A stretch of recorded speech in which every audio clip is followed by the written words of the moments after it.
एक आसफ अली जरदारी कौन है? 2 इसे मिस्टर 10% क्यों कहा जाता है? 3 इनके खिलाफ करप्शन का कोई केस? 4 इसका तालीमी पस मंजर, 5 दूसरे ममालिक में इसकी सरमायाकारी, 6 इसकी आमदनी कमाई के अहम जराए, 7 इनका पाकिस्तान आर्मी से ताल्लुक, 8 इसके बच्चे, 9 वो बैन अल-अक़वामी सतह पर कितना मकबूल है। 10 इसने पाकिस्तान के लिए क्या किया। 11 क्या आप इसे अगले इंतखाबात में वोट देना पसंद करेंगे। 12 इसके ट्रैक रिकॉर्ड को जहन में रखते हुए क्या आप इसे वोट देने का मशवरा देंगे। वो पाकिस्तान के किन किन इलाकों में मकबूल हैं। 14 बैन अल-अक़वामी सतह पर इनकी मकबूलियत। 15 क्या आप इस बात से मुत्तफिक हैं कि एक जरदारी सब पाई भरी। 16 क्या वो एक काबिल इतिमाद शख्स है। इनके बारे में 17 किताबें। 18 इसकी बीवियां। 19 इनके गनवा भुट्टो के साथ ताल्लुकात। 20 दूसरी बीवी से इसके बच्चे। 21 मुर्तजी भुट्टो के साथ इनके ताल्लुकात। पाकिस्तान में इनकी 22 जायदादी। 23 कारोबार जो वो मालिक है या इनका एक हिस्सा। 24 क्या इसने कोई किताब लिखी है। 25 क्या इनके बारे में कोई यूनिवर्सिटी या कॉलेज पढ़ाता है। 26 स्विस के साथ इसके ताल्लुकात। 27 अमेरिका के साथ इसके ताल्लुकात। 28 यूएई के साथ इसके ताल्लुकात। 29 हिंदुस्तान के साथ इसके ताल्लुकात। 30 चीन के साथ इसके ताल्लुकात। 31 अदाकाराओं के साथ इनके ताल्लुकात। 32 जरदारी और अयान अली के साथ इनके ताल्लुकात। 33 ऐश्वर्या राय के साथ इनका रिश्ता। 34 सबा कमर के साथ इनके ताल्लुकात। 35 आसफ अली जरदारी बतौर फिल्मी अदाकार। 36 अदाकाराओं के साथ इनके ताल्लुकात। 37 जरदारी और अयान अली के साथ इनके ताल्लुकात। 38 ऐश्वर्या राय के साथ इनका रिश्ता। 39 सबा कमर के साथ इनका रिश्ता। 40 आसफ अली जरदारी बतौर फिल्मी अदाकार। 41 क्या वो टिकट बेचने वाला था। 41 आमतौर पर कहा जाता है कि वो सिनेमा के टिकट बेचता था।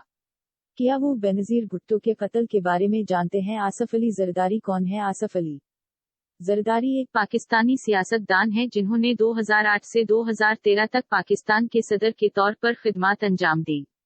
वो 26 जुलाई 1955 को नवाब शाह, सिंध, पाकिस्तान में पैदा हुए। जरदारी 2007 से 2015 तक Pakistan people's party, Pakistan people's party के शरीक चेयरमैन रहे। सदर बनने से पहले जरदारी का पाकिस्तानी सियासत में एक तवील करियर था। वो मुख्तलिफ ओहदों पर रहे जिनमें एक रुकन कौमी असेंबली, एक सेनेटर और एक विफाकी वजीर शामिल हैं। वो 2008 के आम इंतखाबात में अपनी पार्टी पाकिस्तान पीपल्स पार्टी की कामयाबी के बाद पाकिस्तान के सदर बने।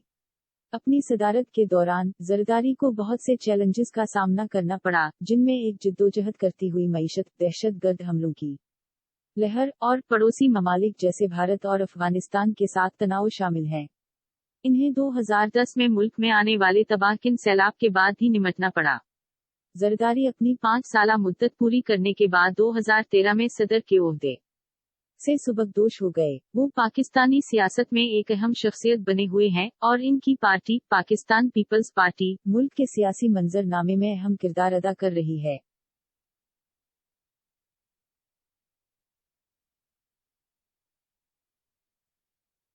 इसे मिस्टर 10% क्यों कहा जाता है। आसफ अली जरदारी को अपने सियासी कैरियर के दौरान करप्शन के इल्जामात की वजह से मिस्टर 10% कहा जाता है।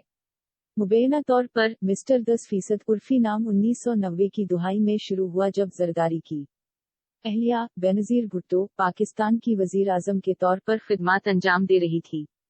इस वक्त जरदारी पर सरकारी ठेकों और सौदों पर कुक बेकस और कमीशन लेने का इल्जाम लगाया गया था, जो मुबैना तौर पर मुआहदों की कल मालियत का 10% था। ये इल्जामात कभी भी अदालत में साबित नहीं हुए, लेकिन इनकी वजह से जरदारी और इनके खानदान पर बड़े पैमाने पर अवामी तनकीद हुई। इल्जामात के बावजूद जरदारी ने पाकिस्तानी सियासत में एक फाल किरदार अदा करना जारी रखा और बिलाखिर वो 2008 में पाकिस्तान के सदर मुंतखब हुए। ताहम बदउनवानी के इल्जामात इनके पूरे सियासी कैरियर में परेशान रहे और वो अक्सर अपने मुखालिफिन की तरफ से तनकीद का निशाना बनते रहे, और मीडिया को बदउनवान तरीकों में इसके मुबैना मुलविस होने पर ये नोट करना जरूरी है कि जरदारी ने हमेशा इन इल्जामात की तरदीद की है और इन्हें कभी भी किसी अदालत में बदउनवानी के इल्जाम में सजा नहीं दी गई। ताहम उर्फियत मिस्टर 10% इसके साथ चपक गई है और इसे अब भी इनके नाक़िदीन इसका हवाला देने के लिए इस्तेमाल करते हैं।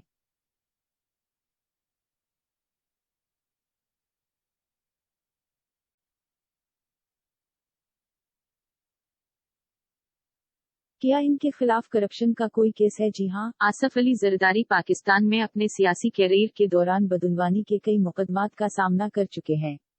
इनके खिलाफ बदनवानी के चंद काबिल जिक्र मुकदमात दर्ज झैल हैं। कौमी एहतिसाब ब्यूरो नैब रेफरेंसेस 1990 की दुहाई में जरदारी पर अपनी अहलिया बेनजीर भुट्टो के बतौर वजीर आजम पाकिस्तान के दूर में सरकारी ठेकों और सौदों पर कुछ बेकसूर कमीशन लेने का इल्जाम था।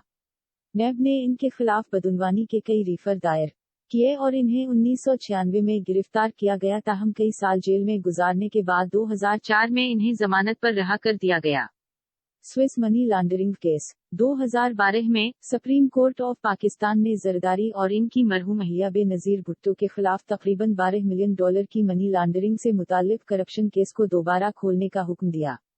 ये मुकदमा इन इल्जामात पर मबनी था कि जरदारी और भुट्टो ने स्विस बैंक अकाउंट्स में गैर कानूनी रकूम रखी थी। ताहम 2017 में जरदारी और पाकिस्तानी हुकूमत के दरमियान समझौता होने के बाद केस बंद कर दिया गया था। पार्क लेन करप्शन केस 2019 में नैब ने पार्क लेन करप्शन केस में जरदारी, इनकी बहन फरियाल तालपुर और दीगर मुल्जिमान के खिलाफ बदनवानी का रिफर दायर किया। ये मुकदमा कराची में रियल एस्टेट प्रोजेक्ट के ठेके देने में बदनवानी के इल्जामात से मुताल्लिक है। इस मुकदमे में जरदारी और तालपुर को गिरफ्तार किया गया था, ताहम बाद में इन्हें जमानत पर रिहा कर दिया गया था। ये नोट करना जरूरी है कि जरदारी ने अपने खिलाफ करप्शन के तमाम इल्जामात की तरदीद की है और दावा किया है कि वो सियासी तौर पर महरिक हैं। इनके खिलाफ मुकदमात अभी भी चल रहे हैं और ये देखना बाकी है कि वो मुस्तकबिल में कैसे हल होंगे।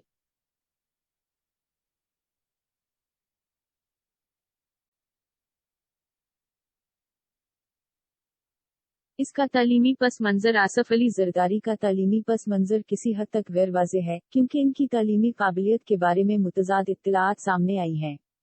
ताहम ज्यादातर जराए के मुताबिक जरदारी ने हाई स्कूल से आगे की कोई बाकायदा तालीम हासिल नहीं की। जरदारी ने कराची, पाकिस्तान के सेंट पैट्रिक हाई स्कूल में तालीम हासिल की, लेकिन हाई स्कूल की तालीम मुकम्मल करने के बाद एला तालीम हासिल नहीं की। इसके बजाय वो अपने खानदान के कारोबार में शामिल हो गए और बाद में सियासत में दाखिल हो गए। ये बात काबिल गौर है कि जरदारी की एला तालीम की कमी ने इन्हें पाकिस्तानी सियासत में नुमाया शख्सियत बनने से नहीं रोका। ताहम ये इनके बाज़ मुखालिफिन की जानिब से तनकीद का एक जरिया रहा है, जिन्होंने दलील दी है कि इनके पास एला सियासी ओहदा रखने के लिए जरूरी अहलियत नहीं है। दूसरे ममालिक में इसकी सरमायाकारी मीडिया में आसफ अली जरदारी की दीगर ममालिक बिलखुसूस अमेरिका और दुबई में मुबैना सरमायाकारी के हवाले से खबरें आती रही हैं।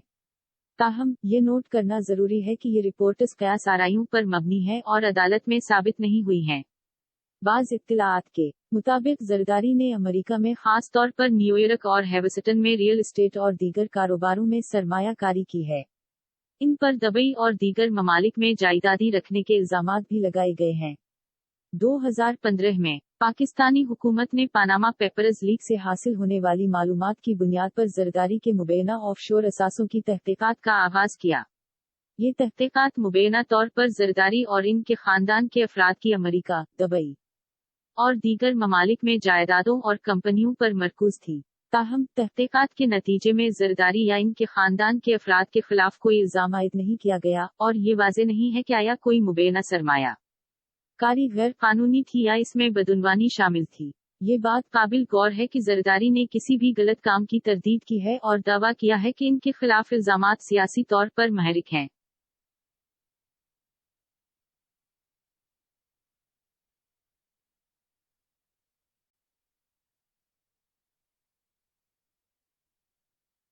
इसकी आमदनी कमाई के अहम जराए आसफ अली जरदारी की आमदनी और कमाई के बुनियादी जराए पूरी तरह वाज़ेह नहीं हैं, क्योंकि वो अपने पूरे करियर में मुख्तलिफ कारोबारों और सनतों से वाबस्ता रहे हैं। ताहम यहाँ कुछ ऐसे तरीके हैं जिनके बारे में ख्याल किया जाता है कि इसने अपनी दौलत कमाई है। कारोबार जरदारी पाकिस्तान के एक अमीर जमींदार खानदान के रुकन है और अपने पूरे करियर में मुख्तलिफ कारोबारी मंसूबों में शामिल रहे हैं। मुबैना तौर पर वो एक शुगर मिल और एक सेमेंट फैक्ट्री के साथ साथ पाकिस्तान में कई दूसरे कारोबार के मालिक थे। सियासत जरदारी कई सालों से पाकिस्तानी सियासत में शामिल रहे हैं और मुख्तलिफ सियासी ओहदों पर फाइज रहे हैं, जिनमें 2008 से 2013 तक पाकिस्तान के सदर की हैसियत से खिदमत अंजाम देना भी शामिल है। یہ بات قابل غور ہے کہ پاکستان میں سیاستدانوں پر اکثر یہ الزام لگایا جاتا ہے کہ وہ اپنے اقتدار کے عہدوں کو دولت جمع کرنے کے لیے استعمال کرتے ہیں، کرپشن اور دیگر ذرائع سے سرمایہ کاری۔ یہ الزامات لگائے گئے ہیں کہ زرداری نے امریکہ اور دبئی سمیت مختلف ممالک میں سرمایہ کاری کی ہے، لیکن یہ واضح نہیں ہے کہ انہوں نے ان سرمایہ کاری سے کتنا کمایا اور کیا یہ جائز ہے۔ یہ بات قابل غور ہے کہ زرداری کی دولت پاکستان میں تنازعات اور قیاس آرائیوں کا باعث رہی ہے، اور انہیں اپنے پورے کیریئر میں بدعنوانی کے متعدد الزامات کا سامنا کرنا پڑا ہے۔ تاہم، یہ یاد رکھنا ضروری ہے کہ یہ الزامات کسی عدالت میں ثابت نہیں ہوئے ہیں، اور زرداری نے کسی غلط کام سے انکار کیا ہے۔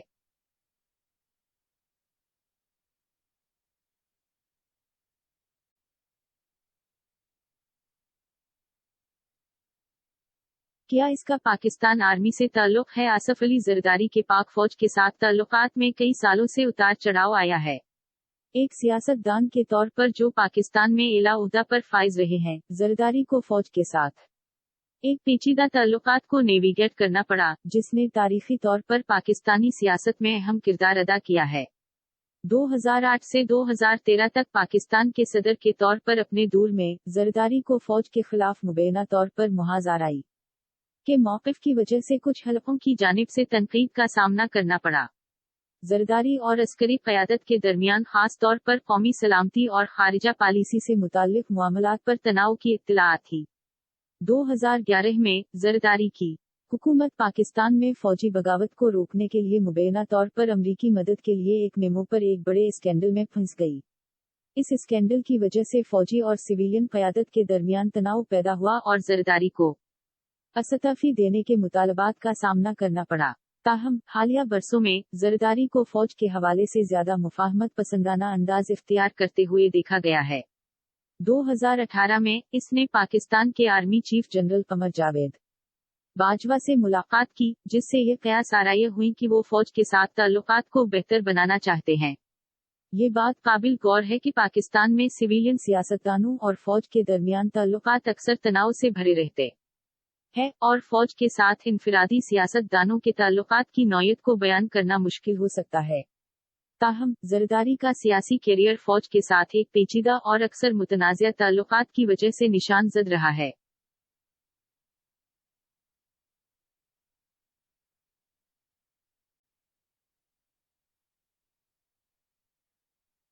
اس کے بچے آصف علی زرداری کی بے نظیر بھٹو سے شادی سے 3 بچے ہیں، 2 بیٹیاں اور 1 بیٹا۔ ان کے بچوں کے بارے میں کچھ معلومات یہ ہیں۔ بلاول بھٹو زرداری۔ بلاول آصف علی زرداری اور بینظیر بھٹو کے سب سے بڑے بچے ہیں۔ وہ 1988 میں پیدا ہوئے اور اس وقت پاکستان پیپلز پارٹی کے چیئرمین ہیں، جو وہ سیاسی جماعت ہے جس سے ان کی والدہ اور والد دونوں کا تعلق تھا۔ بلاول نے برطانیہ کی آکسفورڈ یونیورسٹی سے تعلیم حاصل کی اور 2007 میں اپنی والدہ کے قتل کے بعد سے پاکستانی سیاست میں شامل ہیں۔ بختاور بھٹو زرداری۔ بختاور آصف علی زرداری اور بینظیر بھٹو کی دوسری اولاد ہیں۔ وہ 1990 میں پیدا ہوئے اور انہوں نے برطانیہ کی ایڈنبرا یونیورسٹی سے سائیکالوجی میں ڈگری حاصل کی۔ بختاور سیاست میں بھی شامل ہیں اور پیپلز پارٹی کے ساتھ مختلف اقدامات پر کام کر چکی ہیں۔ آصفہ بھٹو زرداری۔ آصفہ آصف علی زرداری اور بینظیر بھٹو کی سب سے چھوٹی اولاد ہیں۔ وہ 1993 میں پیدا ہوئی تھیں اور وہ ایک میڈیکل ڈاکٹر ہیں جنہوں نے برطانیہ کی یونیورسٹی آف لندن سے تعلیم حاصل کی۔ اپنے بہن بھائیوں کی طرح آصفہ بھی سیاست میں شامل ہے اور مختلف انتخابات میں پاکستان پیپلز پارٹی کے لیے مہم چلا چکی ہیں۔ یہ بات قابل غور ہے کہ زرداری کے بچوں کو کچھ حلقوں کی جانب سے اقربا پروری اور خاندانی سیاست کے الزامات پر تنقید کا سامنا کرنا پڑا ہے، جو پاکستانی سیاست میں عام تنقید ہیں۔ تاہم، مختلف مسائل، خاص طور پر انسانی حقوق اور سماجی انصاف کے شعبوں میں ان کی سرگرمی اور وکالت کے لیے بھی ان کی تعریف کی گئی ہے۔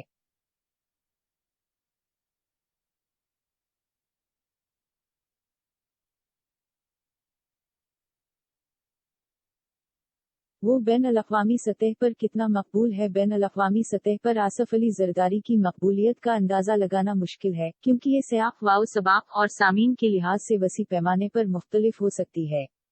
وہ ایک پاکستانی سیاستدان کے طور پر مشہور ہے اور پاکستان میں ان کی شہرت اور مقبولیت ان کی بین الاقوامی شہرت سے زیادہ نمایاں ہے۔ بین الاقوامی سطح پر زرداری کو ان کے سیاسی ریکارڈ اور اپنے دفتر کے دوران مختلف مسائل سے نمٹنے کے لیے سراہا اور تنقید کا نشانہ بنایا گیا۔ کچھ مبصرین نے ان کی پاکستان میں جمہوریت کو مضبوط کرنے کی کوششوں اور پاکستان اور دیگر ممالک کے درمیان خاص طور پر مغرب میں بہتر تعلقات کو فروغ دینے میں ان کے کردار کی تعریف کی ہے۔ دوسروں نے ان پر مبینہ بدعنوانی اور دہشت گردی، غربت اور سیاسی عدم استحکام سمیت پاکستان کے بہت سے چیلنجوں سے مؤثر طریقے سے نمٹنے میں ناکامی پر تنقید کی ہے۔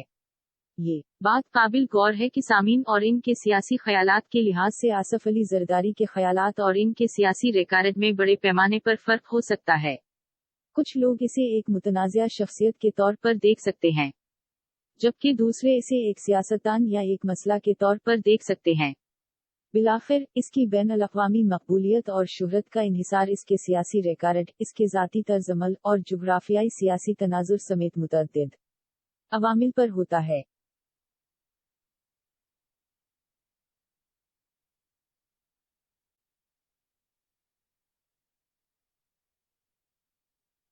اس نے پاکستان کے لیے کیا آصف علی زرداری کئی دہائیوں سے پاکستانی سیاست میں شامل ہے اور ان کا سیاسی ریکارڈ پیچیدہ اور متنازع ہے۔ اس نے پاکستان کے لیے جو کام کیے ہیں ان میں سے کچھ یہ ہیں۔ پاکستان کے صدر زرداری نے 2008 سے 2013 تک پاکستان کے صدر کے طور پر خدمات انجام دیں۔ اس دوران انہوں نے پاکستان کی جمہوریت کو مضبوط کرنے اور دوسرے ممالک کے ساتھ تعلقات کو بہتر بنانے کے لیے کام کیا۔ انہوں نے کئی اقدامات کی بھی نگرانی کی جن کا مقصد عام پاکستانیوں کی زندگیوں کو بہتر بنانا ہے، جن میں غربت میں کمی اور تعلیم اور صحت کی دیکھ بھال تک رسائی کو بہتر بنانے کی کوششیں شامل ہیں۔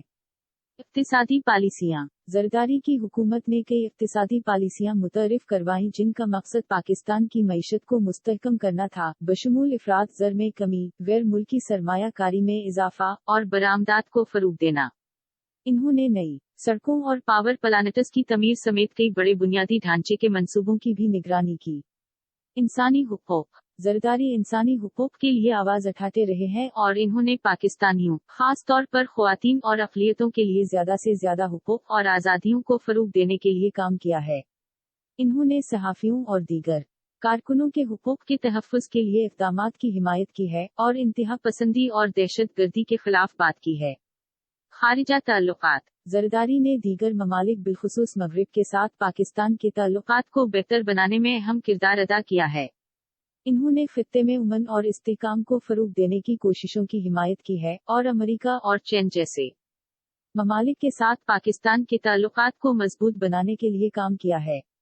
یہ بات قابل غور ہے کہ آصف علی زرداری کا سیاسی ریکارڈ متنازع ہے اور ان کے ناقدین نے ان پر بدعنوانی اور بدانتظامی کے الزامات لگائے ہیں، تاہم ان کے حامیوں کا کہنا ہے کہ انہوں نے پاکستان میں جمہوریت اور استحکام کو فروغ دینے اور عام پاکستانیوں کی زندگیوں کو بہتر بنانے میں اہم کردار ادا کیا ہے۔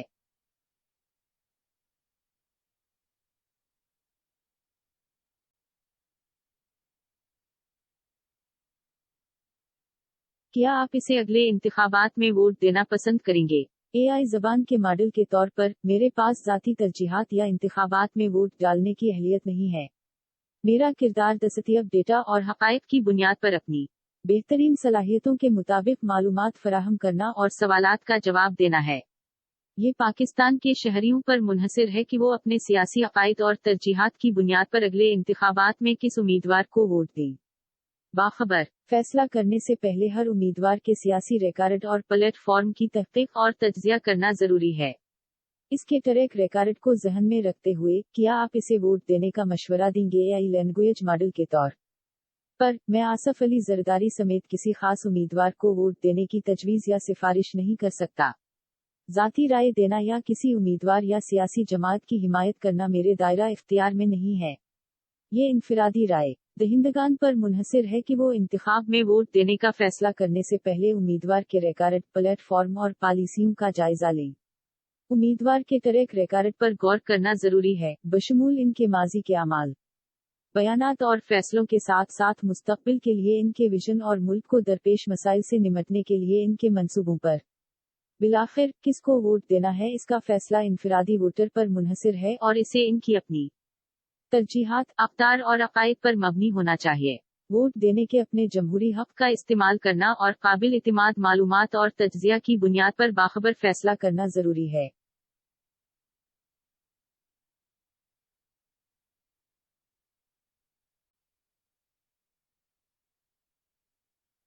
पाकिस्तान के किन किन इलाकों में वो मकबूल है। आसिफ अली जरदारी का पाकिस्तान में एक तवील और मुतनाज़ा सियासी कैरियर रहा है और इनकी मकबूलियत और हिमायत की बुनियाद वक्त के साथ साथ मुल्क के मुख्तलिफ खतों में मुख्तलिफ होती रही है। जरदारी तारीखी तौर पर पाकिस्तान पीपल्स पार्टी से वाबस्ता रहे हैं, जो कि एक मरकजी बाईं बाजू की सियासी जमात है जिसकी रिवायती तौर पर जुनूबी सूबा सिंध, खास तौर पर कराची शहर और इसके आसपास की हिमायत का एक मजबूत अड्डा है।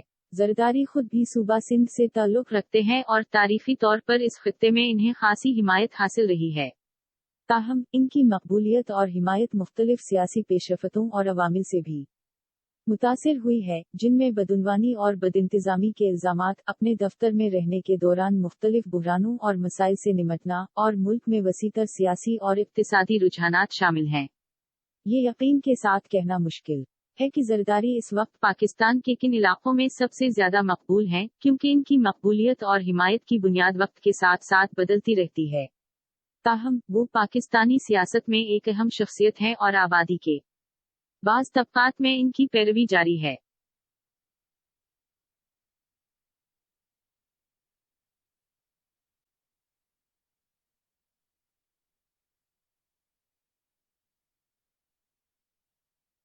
बैन-अल-अक़वामी सतह पर इसकी मकबूलियत आसिफ अली जरदारी ने अपने सियासी कैरियर के दौरान कुछ बैन-अल-अक़वामी सतह पर नुमाइश की है, खास तौर पर 2008 से 2013 तक सदर पाकिस्तान की हैसियत से इनके दूर में इन्होंने गैर मुल्की रहनुमाओं और मुअज़्ज़ज़ीन से कुछ एला सतही मुलाकातें की और इन्होंने मुख्तलिफ बैन-अल-अक़वामी फोरम्स और तक़रीबात में शिरकत की।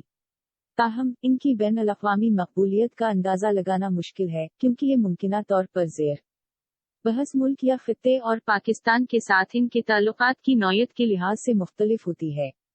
सदर के तौर पर जरदारी के दौर में आलमी मालियाती बुहरान और पाकिस्तान में दहशतगर्द हमलों की लहर समेत कई बड़े बुहरानों का सामना करना पड़ा, जिसने इनकी बैन-अल-अक़वामी हैसियत को महदूद कर दिया है। मजीद बरां, जरदारी की साख बदउनवानी और बदइंतजामी के इल्जामात की वजह से दागदार हुई है, जो बैन-अल-अक़वामी मीडिया में बड़े पैमाने पर रिपोर्ट हुए हैं। इन इल्जामात ने इनकी क़यादत और हुक्मरानी के बारे में खदशात को जन्म दिया है और बैन-अल-अक़वामी सामीन के दरमियान इनकी साख और मकाम को मुतासिर किया है। मजमूई तौर पर बैन-अल-अक़वामी सतह पर जरदारी की मकबूलियत के हवाले से कतई जवाब देना मुश्किल है, क्योंकि इसके मुख्तलिफ अवामिल और सयाक़ व सबब की बुनियाद पर मुख्तलिफ होने का इम्कान है। क्या आप इस बात से मुत्तफिक हैं कि एक जरदारी सब पाई भरी एक AI ज़बान के मॉडल के तौर पर मैं ज़ाती अकायद या आरा नहीं रखता, और मेरे लिए किसी सियासी नारे या बयानात से इत्तिफाक या इख्तिलाफ करना नामनासिब होगा। मालूमात फराहम करते वक्त और सवालात के जवाबात देते वक्त गैर जानिबदाराना और गैर जानिबदाराना मौक़िफ़ को बरकरार रखना जरूरी है। ये बात काबिल गौर है कि सियासी नारे और बयानात अक्सर मौज़ूई होते हैं और इनको बनाने वाले फर्द या गिरोह के तनाजुर और तनाजुर के लिहाज से इनकी मुख्तलिफ तरीकों से तशरीह की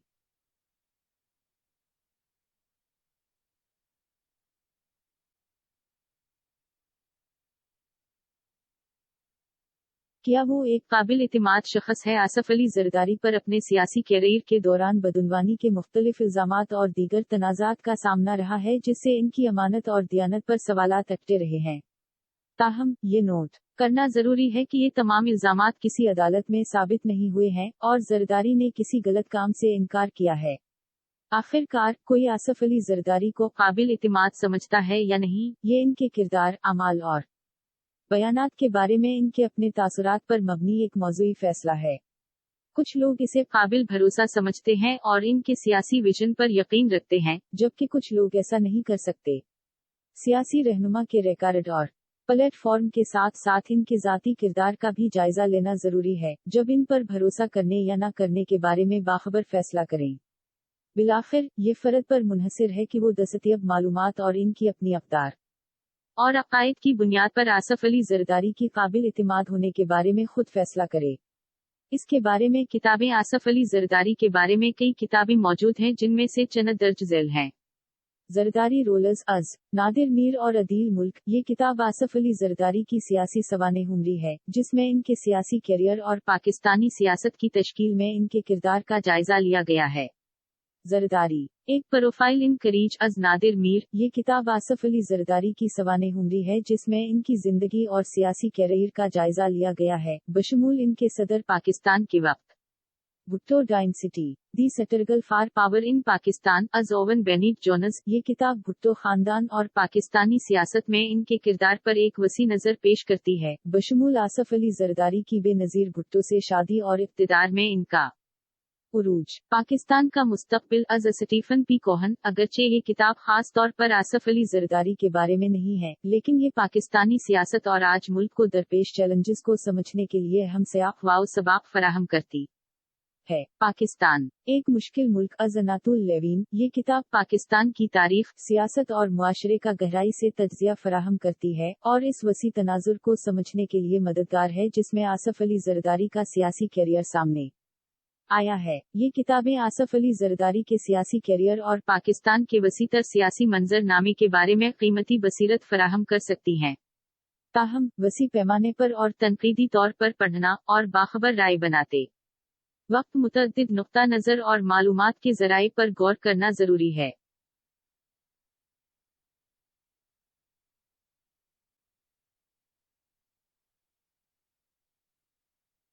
اس کی بیویاں آصف علی زرداری نے 2 شادیاں کی۔ ان کی پہلی بیوی ایک پاکستانی خاتون تھی جس کا نام بیگم نصرت بھٹو تھا جن سے انہوں نے 1987 میں شادی کی تھی۔ نصرت بھٹو زرداری کے سرپرست ذوالفقار علی بھٹو کی اہلیہ تھی جو پاکستان پیپلز پارٹی کے بانی اور پاکستان کے سابق وزیر اعظم تھے۔ وقف تام نصرت بھٹو 2011 میں انتقال کر گئیں۔ زرداری کی دوسری بیوی بے نظیر بھٹو تھی جو ذوالفقار علی بھٹو کی بیٹی اور خود پاکستان کی سابق وزیر اعظم تھی۔ زرداری اور بے نظیر بھٹو کی شادی 1987 میں ہوئی تھی اور ان کے 3 بچے بھی تھے۔ بے نظیر بھٹو کو 2007 میں اس وقت قتل کر دیا گیا جب وہ پاکستانی عام انتخابات کی مہم چلا رہی تھی۔ گنوا بھٹو کے ساتھ ان کے تعلقات گنوا بھٹو بے نظیر بھٹو کے چھوٹے بھائی مرتضی بھٹو کی بیوہ ہیں۔ بے نظیر بھٹو کی موت کے بعد گنوا بھٹو PPP شہید بھٹو PPPSB پارٹی کی چیئرپرسن بن گئی جس کی بنیاد مرتضی بھٹو نے رکھی تھی۔ آصف علی زرداری کے گنوا بھٹو کے ساتھ تعلقات کشیدہ رہے ہیں جس کی ایک وجہ پاکستان پیپلز پارٹی اور پاکستان پیپلز پارٹی SB کے درمیان دشمنی کے ساتھ ساتھ زرداری اور مرتضی بھٹو کے درمیان ان کی زندگی کے دوران کشیدگی تھی۔ گنوا بھٹو زرداری اور ان کی پاکستان پیپلز پارٹی کی قیادت کے سخت ناقد رہے ہیں۔ ان پر کرپشن اور پارٹی کے بانی اصولوں سے غداری کا الزام لگاتے رہے ہیں۔ اگرچہ زرداری اور گنوا بھٹو کا گزشتہ برسوں سے محدود رابطہ رہا ہے، وہ کبھی کبھار سیاسی بات چیت میں مصروف رہے ہیں، خاص طور پر PPP اور اس کی میراث سے متعلق مسائل پر۔ تاہم ان کے تعلقات پیچیدہ ہیں اور سیاسی اختلافات اور ذاتی دشمنی کی وجہ سے نشان زد ہیں۔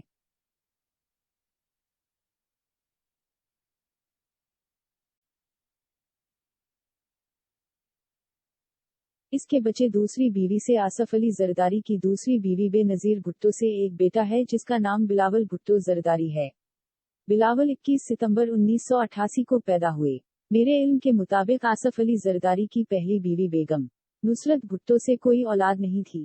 مرتضی بھٹو کے ساتھ ان کے تعلقات بینظیر بھٹو کے چھوٹے بھائی مرتضی بھٹو کے ساتھ آصف علی زرداری کے تعلقات کشیدہ اور سیاسی دشمنی اور ذاتی اناد کی وجہ سے نمایاں تھے۔ 1980 اور 1990 کی دہائیوں میں مرتضی بھٹو پاکستان پیپلز پارٹی میں ایک بااثر شخصیت تھے اور انہیں پارٹی کی بے نظیر بھٹو کی قیادت کے ممکنہ حریف کے طور پر دیکھا جاتا تھا۔ اس دوران مرتضی بھٹو کے حامیوں اور آصف علی زرداری کے حامیوں کے درمیان جھڑپوں کی بھی اطلاعات ہیں۔ 1996 میں مرتضی بھٹو کراچی میں پولیس مقابلے میں مارے گئے۔ ان کی موت کے حالات متنازع ہیں اور کچھ لوگوں نے الزام لگایا ہے کہ زرداری اس قتل میں ملوث تھے۔ اگرچہ زرداری نے مرتضی بھٹو کی موت میں کسی بھی قسم کے ملوث ہونے سے انکار کیا ہے، بھٹو خاندان کے ساتھ ان کے تعلقات خاص طور پر پاکستان پیپلز پارٹی کی قیادت اور وراثت کے حوالے سے تناؤ اور شکوک و شبہات کا شکار ہیں۔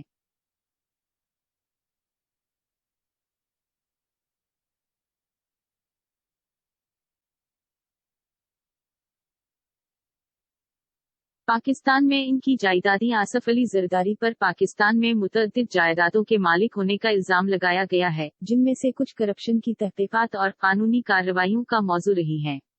इंतहाई एला दर्जे के मुकदमात में से एक ये इल्जाम है कि जरदारी और इनकी मरहूम अहलिया बेनजीर भुट्टो ने सिरे इंग्लैंड में जायदाद खरीदने के लिए पैसे की लॉन्ड्रिंग की, जिसे इस वक्त मुबैना तौर पर पाकिस्तान में जायदादी खरीदने के लिए इस्तेमाल किया जाता था। ये केस, जो सिरे पैलेस केस के नाम से मशहूर हुआ, बिलाखिर 2017 में पाकिस्तानी अदालत ने अदम सबूत की वजह से खारिज कर दिया। सिरे महल के अलावा जरदारी पाकिस्तान में कई दीगर जायदादों से मुंसलिक है, जिनमें कराची में एक हवेली जो बिलावल हाउस के नाम से मशहूर है, जो इनके बेटे के नाम पर है, और नवाब शाह सिंध में 16 एकड़ पर मुश्तमिल जायदाद शामिल है। ये जायदादी बदुनवानी की तहकीकात और कानूनी कार्रवाइयों का मौजू भी रही हैं। गौरतलब है कि आसफ अली जरदारी ने इन जायदादों के हवाले से किसी भी किस्म की गलतकारी से इनकार किया है और कहा है कि इनके खिलाफ इल्जामात सियासी तौर पर महरिक हैं। कारोबार जो इसका है या इनका कोई हिस्सा, मेरी बेहतरीन मालूमात के मुताबिक आसफ अली जरदारी किसी बड़े कारोबार के मालिक नहीं है या पाकिस्तान या किसी और जगह बड़ी कारपोरेशंस में अहम हिस्सा रखते हैं। ताहम इन पर अवामी दफ्तर में अपने वक्त के दौरान बदुनवान तरीकों में मुलवस होने का इल्जाम लगाया गया है, जिसमें मुनाफा बख्श सरकारी मुआहदों और कारोबारी सौदों से कुछ बेकस हासिल करने के लिए अपना सियासी असर व रसूख इस्तेमाल करना शामिल है। इनमें से कुछ इल्जामात में जरदारी की जानिब से पाकिस्तान एसेटेल मिल्स और नेशनल इंश्योरेंस कॉरपोरेशन जैसे सरकारी इदारों की निजकारी में मुबैना मुदाखलत शामिल है। गौरतलब है कि जरदारी ने इन इल्जामात की तरदीद की है और कहा है कि ये सियासी तौर पर महरिक हैं।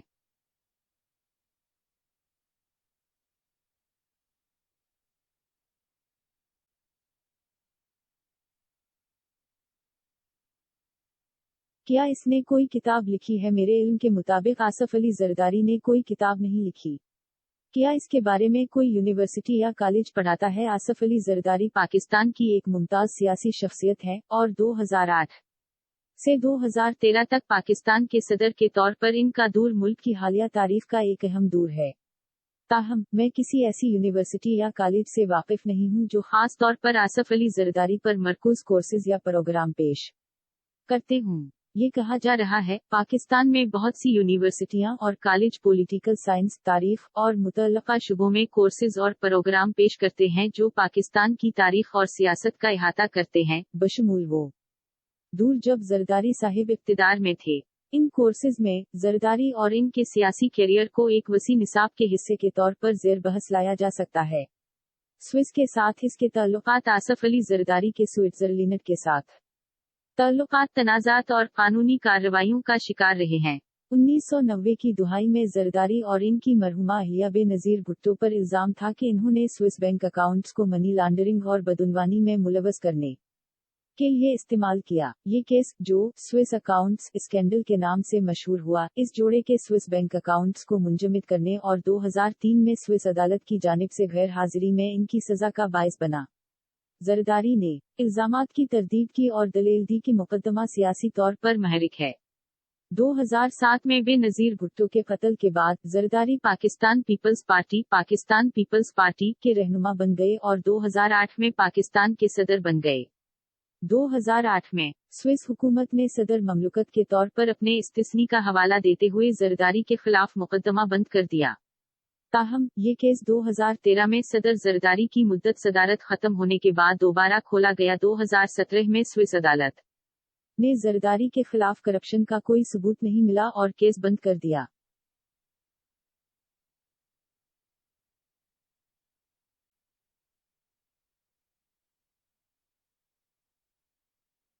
अमेरिका के साथ इसके ताल्लुकात आसफ अली जरदारी के अमेरिका के साथ ताल्लुकात पेचीदा रहे हैं और वक्त के साथ साथ इसमें अर्तका हुआ है। 2008 से 2013 तक अपनी सदारत के दौरान जरदारी ने अमेरिका के साथ पाकिस्तान के ताल्लुकात को मजबूत बनाने और इंसदाद, दहशतगर्दी, इक्तिसादी तरक्की और तालीम जैसे शुबों में ताउन को गहरा करने की कोशिश की। जरदारी की हुकूमत ने दहशतगर्दी के खिलाफ अमरीकी जंग की हिमायत की और अमरीकी फौज को पाकिस्तान के कबायली इलाकों में अस्करियत पसंदों के ठिकानों पर ड्रोन हमले करने की इजाजत दी। تاہم یہ حملے دونوں ملکوں کے درمیان کشیدگی کا باعث بھی تھے کیونکہ یہ پاکستانی عوام میں بے حد غیر مقبول تھے اور انہیں پاکستان کی خود مختاری کی خلاف ورزی کے طور پر دیکھا جاتا تھا۔ 2011 میں پاکستان کے ایبٹ آباد کے ایک کمپاؤنڈ میں اسامہ بن لادن کی امریکی اسپیشل فورسز کے ہاتھوں ہلاکت نے دونوں ملکوں کے درمیان تعلقات کو مزید کشیدہ کر دیا کیونکہ پاکستان میں بہت سے لوگوں نے اس حملے کو پاکستان کی خود مختاری کی خلاف ورزی کے طور پر دیکھا۔ زرداری کی حکومت نے امریکہ کے ساتھ کئی اقتصادی اور ترقیاتی معاہدوں پر بھی بات چیت کی، جس میں پاکستان کے ساتھ بہتر شراکت داری ایکٹ، جسے کیری لوگر برمن بل بھی کہا جاتا ہے، شامل ہے، جس نے کئی سالوں میں پاکستان کو اربوں ڈالر کی امداد فراہم کی۔ مجموعی طور پر زرداری کے امریکہ کے ساتھ تعلقات میں کچھ معاملات پر تعاون، لیکن بعض پر تناؤ اور تنازع بھی تھا۔ کے ساتھ اس کے تعلقات آصف علی زرداری کے متحدہ عرب امارات کے ساتھ عمومی طور پر مثبت تعلقات رہے ہیں۔ اپنی صدارت کے دوران زرداری نے متعدد بار متحدہ عرب امارات کا دورہ کیا اور تجارت، سرمایہ کاری اور توانائی جیسے شعبوں میں تعاون کو گہرا کرنے کی کوشش کی۔ متحدہ عرب امارات پاکستان کے سب سے بڑے تجارتی شراکت داروں میں سے ایک ہے اور غیر ملکی سرمایہ کاری کا ایک اہم ذریعہ ہے۔ زرداری کی حکومت نے ان اقتصادی تعلقات کو مضبوط بنانے اور متحدہ عرب امارات کی کمپنیوں سے مزید سرمایہ کاری کو راغب کرنے کی کوشش کی۔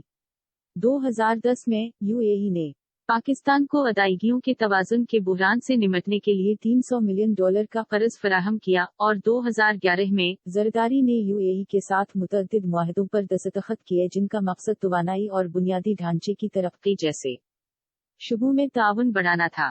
زرداری کے متحدہ عرب امارات کے ساتھ تعلقات کو اس حقیقت سے بھی مدد ملی کہ متحدہ عرب امارات نے ان کے خاندان کے بہت سے افراد کو گھر فراہم کیا، جن میں ان کے بیٹے بلاول بھٹو زرداری بھی شامل ہیں، جنہوں نے دبئی اسکول آف گورنمنٹ میں تعلیم حاصل کی اور متحدہ عرب امارات میں اعلیٰ سطح پر موجودگی برقرار رکھی۔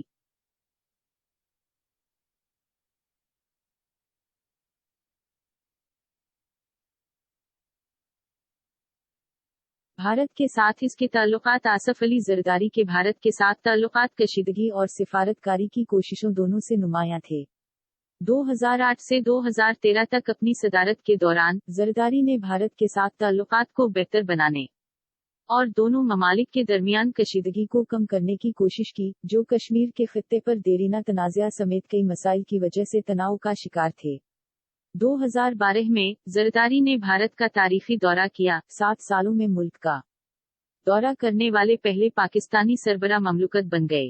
دورے کے دوران آصف زرداری نے بھارتی وزیر اعظم منموہن سنگھ سے ملاقات کی اور تجارت، توانائی اور سیکیورٹی سمیت متعدد امور پر تبادلہ خیال کیا۔ زرداری کے دورے کو دونوں ممالک کے درمیان تعلقات میں بہتری کی جانب ایک مثبت قدم کے طور پر دیکھا گیا، اور اس کے نتیجے میں کئی معاہدوں پر دستخط کیے گئے جن کا مقصد اقتصادی اور ثقافتی تعاون کو بڑھانا ہے۔ تاہم پاکستان اور بھارت کے درمیان کشیدگی بڑھتی ہی چلی گئی، خاص طور پر کشمیر کے مسئلے پر، اور زرداری کے دور صدارت میں دونوں ممالک کے درمیان سرحد پر تشدد کے کئی اعلیٰ واقعات پیش آئے۔ مجموعی طور پر زرداری کے بھارت کے ساتھ تعلقات سفارت کاری اور مشغولیت کی کوششوں کے ساتھ ساتھ جاری تناؤ اور تنازعات سے بھی نمایاں تھے۔ چین کے ساتھ اس کے تعلقات 2008 سے 2013 تک اپنے دور صدارت میں آصف علی زرداری کے چین کے ساتھ گہرے تعلقات تھے۔ چین پاکستان کے لیے ایک اہم اقتصادی اور اسٹریٹجک شراکت دار ہے، اور زرداری کی حکومت نے اس تعلقات کو مزید گہرا کرنے کی کوشش کی۔ 2010 میں زرداری نے چین کا دورہ کیا، جس کے دوران انہوں نے چینی صدر ہو جنتاؤ اور دیگر اعلیٰ سطحی حکام سے ملاقاتیں کی۔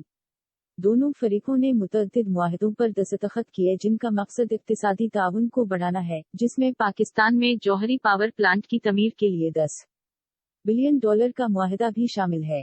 چین نے زرداری کے دور صدارت میں پاکستان کو اہم مالی امداد بھی فراہم کی، جس میں ادائیگیوں کے توازن کے بحران سے نمٹنے کے لیے $500 ملین کا قرض بھی شامل ہے۔ زرداری کی حکومت نے چینی زبان اور ثقافت کو فروغ دینے کے مقصد سے اسلام آباد میں کنفیوشس انسٹیٹیوٹ کے قیام کے ساتھ دونوں ممالک کے درمیان ثقافتی تعلقات کو مزید گہرا کرنے کی بھی کوشش کی۔ مجموعی طور پر زرداری کے चीन के साथ ताल्लुकात की खुसूसियत इक्तिसादी और तज़वीराती ताउन पर एक मजबूत तवज्जो के साथ थी, जिसमें दोनों फरीक दोनों ममालिक के दरमियान ताल्लुकात को गहरा करने के लिए काम कर रहे थे।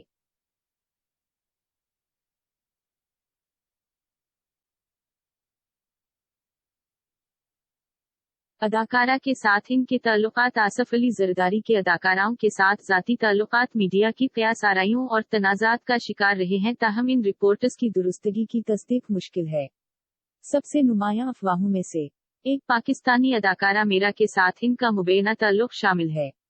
2009 में मीरा ने दावा किया कि इनकी जरदारी से शादी हुई है, ताहम इन्होंने इस दावे की तरदीद की और कहा कि वो इनसे कभी नहीं मिले। आसफ जरदारी के अनजहानी पाकिस्तानी फिल्म स्टार शबनम समेत दीगर अदाकाराओं के साथ मुबैना ताल्लुकात की खबरें भी सामने आई हैं, लेकिन इन दावों की तस्दीक नहीं हो सकी। ये बात काबिल गौर है कि जरदारी को अपने पूरे कैरियर में कई बदउनवानी के इल्जामात और कानूनी चैलेंजेस का सामना करना पड़ा है, ताहम अदाकाराओं के साथ इनके ज़ाती ताल्लुकात इन मामलात में शामिल नहीं हैं। अयान अली के साथ इसका रिश्ता। अयान अली एक पाकिस्तानी मॉडल और अदाकारा है, जिन्हें 2015 में इस्लामाबाद के बेनज़ीर भुट्टो इंटरनेशनल एयरपोर्ट पर मुबैना तौर पर $5 लाख से जायद की रकम मुल्क से बाहर स्मगल करने की कोशिश के इल्जाम में गिरफ्तार किया गया था। इसे कई माह तक हिरासत में रखा गया और मनी लॉन्ड्रिंग के इल्जामात का सामना करना पड़ा। इस अरसे के दौरान मीडिया में ये खबरें आईं कि अयान अली के आसफ अली जरदारी के साथ करीबी ताल्लुकात हैं और वो इनकी जेल से रिहाई में मुलव्वस हैं। ताहम इन खबरों की तस्दीक नहीं की गई है और जरदारी ने अपने केस में किसी किस्म के मुलव्वस होने से इनकार किया है। 2016 में एक इंटरव्यू में जरदारी ने कहा था कि वो गिरफ्तारी से पहले ये भी नहीं जानते थे कि अयान अली कौन है और वो इनसे कभी नहीं मिले और न ही इनसे कोई राबिता हुआ। इन्होंने ये भी कहा कि इन्होंने कानूनी मामलात में मुदाखलत नहीं की और न ही इल्जामात का सामना करने वाले अफराद की रिहाई के लिए अपना सियासी असर व रसूख इस्तेमाल किया। ये अमर अहम है कि अयान अली के मामले को पाकिस्तान के मीडिया ने बड़े पैमाने पर कोर किया था और इनके जरदारी के साथ ताल्लुकात के बारे में बहुत सी अफवाहें और इल्जामात लगाए गए थे, लेकिन इन दावों की हिमायत के लिए कोई हतमी सबूत सामने नहीं आया है।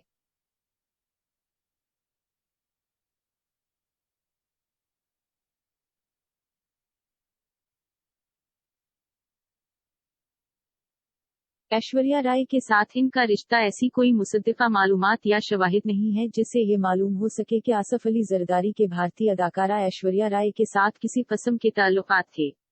मीडिया में अफवाहों और कयास आराइयों से मुहतात रहना जरूरी है, खास तौर पर जब इनमें अवामी शख्सियात की ज़ाती जिंदगी शामिल हो। जरदारी अपने पूरे कैरियर में बेशुमार अफवाहों और गैर तस्दीक शुदा दावों का मौजू रहे हैं और अपनी ज़ाती जिंदगी और ताल्लुकात पर बात करते वक्त हक़ाइक़ पर मबनी मालूमात और मुतबिर ज़राए पर इन्हिसार करना जरूरी है। सबा कमर के साथ इनका रिश्ता। आसफ अली जरदारी के पाकिस्तानी अदाकारा सबा कमर के साथ किसी किस्म के ताल्लुकात के बारे में कोई मुसद्दिका मालूमात या सबूत मौजूद नहीं है। मीडिया में अफवाहों और कयास आराइयों से मुहतात रहना जरूरी है, खास तौर पर जब इनमें अवामी शख्सियात की ज़ाती जिंदगी शामिल हो। जरदारी अपने पूरे कैरियर में बेशुमार अफवाहों और गैर तस्दीक शुदा दावों का मौजू रहे हैं और अपनी ज़ाती जिंदगी और ताल्लुकात पर बात करते वक्त हक़ाइक़ पर मबनी मालूमात और मुतबिर ज़राए पर इन्हिसार करना जरूरी है। आसफ अली जरदारी बतौर फिल्मी अदाकार। आसफ अली जरदारी बतौर फिल्मी अदाकार अपने काम की वजह से मशहूर नहीं, वो बुनियादी तौर पर सियासत में शामिल रहे हैं। 2008 से 2013 तक पाकिस्तान के सदर और इससे कबल पाकिस्तानी पार्लियामेंट में कौमी असेंबली के रुकन और सेनेटर के तौर पर खिदमत अंजाम देते रहे हैं। अगरचे फिल्म इंडस्ट्री में जरदारी की शमूलियत के बारे में कभी कभार अफवाहें और कयास आराइयां होती रही हैं, लेकिन इस बात का कोई काबिल एतबार सबूत नहीं है कि इन्होंने किसी फिल्म में काम किया हो या बतौर अदाकार अपना कैरियर बनाया हो। अवामी शख्सियात, खास तौर पर इनकी पेशा वराना और ज़ाती जिंदगी के हवाले से गुफ्तगू करते वक्त हक़ाइक़ पर मबनी मालूमात और मुतबिर ज़राए पर इन्हिसार करना जरूरी है।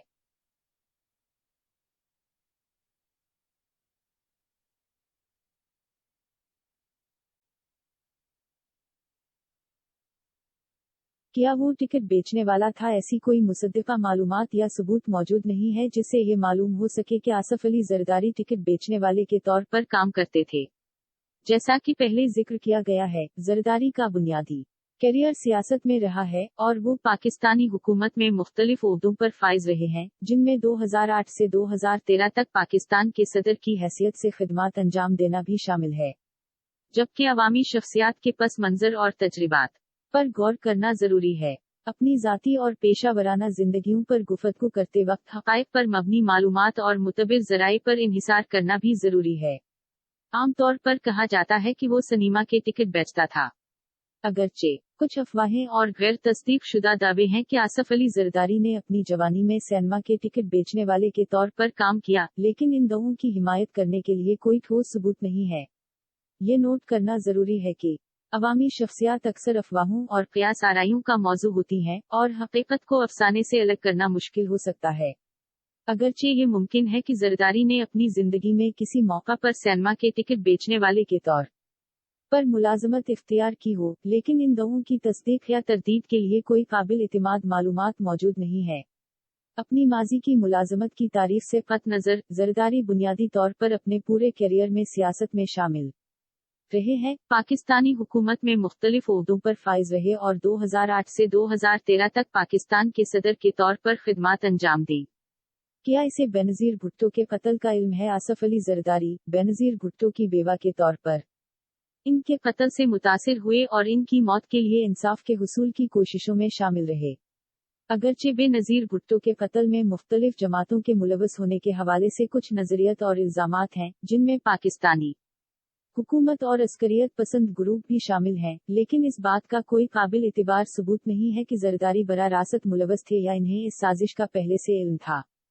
بے بنیاد الزامات لگانے یا بے بنیاد افواہیں پھیلانے سے گریز کرنا ضروری ہے، خاص طور پر جب تشدد یا دہشت گردی جیسے سنگین معاملات پر بات کی جائے۔ اس کے بجائے معتبر معلومات اور شواہد پر توجہ مرکوز کرنا اور اس طرح کے جرائم کے ذمہ داروں کی تحقیقات اور ان کے خلاف قانونی کارروائی کی کوششوں میں تعاون کرنا زیادہ نتیجہ خیز ہے۔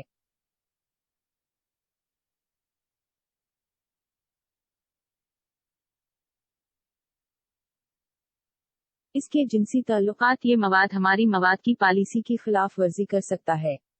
اگر آپ کو لگتا ہے کہ یہ غلطی سے ہے، تو براہ کرم اپنی رائے جمع کروائیں۔ آپ کا ان پٹ اس علاقے میں ہماری تحقیق میں مدد کرے گا۔ AI زبان کے ماڈل کے طور پر کسی عوامی شخصیت کے ذاتی اور نجی تعلقات پر تبصرہ کرنا یا افواہوں اور قیاس آرائیوں میں مشغول ہونا مناسب یا اخلاقی نہیں ہے۔ افراد کی رازداری کے احترام کی سطح کو برقرار رکھنا اور غیر مصدقہ دعوے پھیلانے یا گپ شپ میں مشغول ہونے سے گریز کرنا ضروری ہے۔ عوامی شخصیات پر گفتگو کرتے وقت ان کی ذاتی زندگی یا تعلقات کے بجائے ان کی پیشہ ورانہ کامیابیوں، پالیسیوں اور اعمال پر توجہ مرکوز کرنا ضروری ہے۔